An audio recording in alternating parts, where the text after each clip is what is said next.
Hello beautiful people, I'm back again. This time we're going to have a bit of a flick through and a look at a journal. This is the Green Witch's Journal and it's by Aaron Murphy Hissock, who is the author of the book The Green Witch. So this is a really beautiful compendium where you can really plan and log and keep records for your Green Witch garden, for all your herbs and your witchy practices, and just for growing in general. Honestly, you don't need to be a witch in order to have this journal. You might just be a green thumb that loves to get in the garden and do some of your research on your plants and keep your notes and all of that sort of thing, because this is so well set up for all of that. It's a really beautiful journal, really beautiful. It is a hardcover, as you can see, gorgeous cover as well. Let's take a look inside. So it essentially is broken down into 3 sections.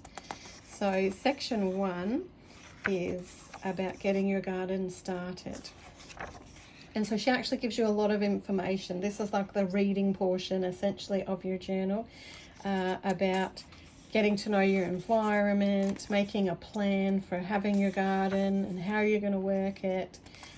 If you're going to do container gardening, choosing your plants, places to go, maintenance of your garden, weekly tasks and monthly tasks and harvest time. Lots of information there for you to be able to get set up. If you don't know a lot about what you're doing in the garden and you want more advice, beautiful section to really read thoroughly. Then in the section 2, she actually has a weekly journal. Now, the wonderful thing about this is not something that has a set time frame to it. So you can pick this up and start this at any time of the year, because each of the weekly logs have a from and to section that you fill in for yourself. So even if you didn't even necessarily get to it every week, that wouldn't matter either, because you've got a section that you can fill in. So, you know, just fill it in as you're going to definitely use it. And that way your book will last for even longer.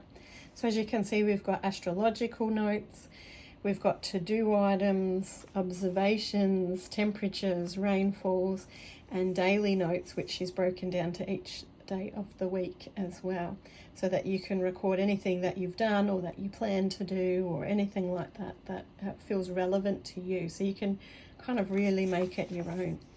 And so this whole section 2 looks exactly the same. It is exactly the same double page spread weekly log, where you're not having to record too much information, but you can really plan and record quite a bit of information. And it also is something to be able to refer back to as well, with how different things are growing in certain perhaps astrological times, when you've done certain things. You know, like, did I fertilize? Did I harvest? What did I do in that particular week that seemed to work for my plant, not work for my plant, etc. So great little section.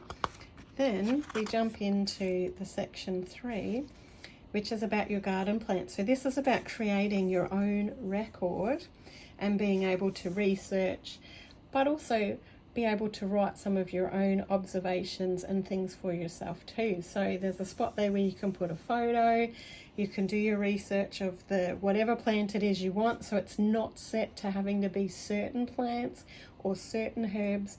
It's whatever you're wanting to be growing or researching for yourself. Common name, Latin name, a bit of a description about the plant, some magical properties, correspondences, any extra magical notes, maybe spells or charms and things like that, planting history, culture notes, fertilizing schedule, pruning and trimming schedule, pests, diseases.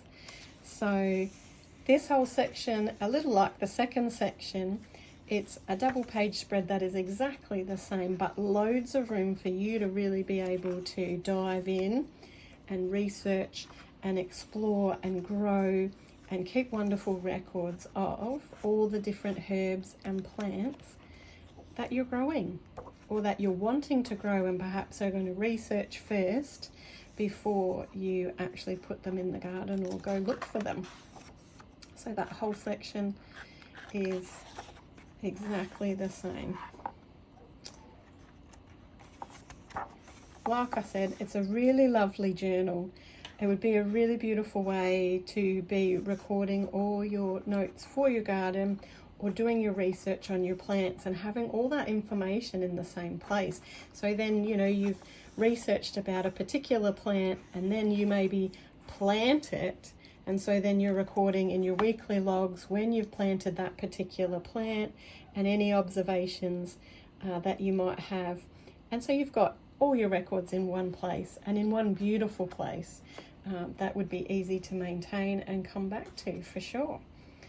So if this is something you have used for yourself, I would totally love to hear how you've been finding it, what you think of it, if you're finding it useful for yourself and as a wonderful reference guide that you're putting together for yourself. Maybe even a beautiful hand-me-down, you know, in years to come, to hand down to your own son or daughter to carry on doing this sort of work, or, you know, you've done the research for them that they can be referring to instead of, you know, 10 different research books perhaps. So beautiful concept. We do sell this at Mystical Dragon, so both through our e-store and through our physical store in Seaford, Australia. So do check us out, mysticaldragon.com.au. There's a tab there for the e-store. You can go play. We do sell lots of other things aside from books and oracle decks and tarot decks. We have all your witchcraft needs, lots of crystals, all kinds of things to kind of explore on a spiritual and witchy level. So I look forward, gang, to coming back and bringing you another review in the near future. Have a blessed week ahead, and I will see you soon.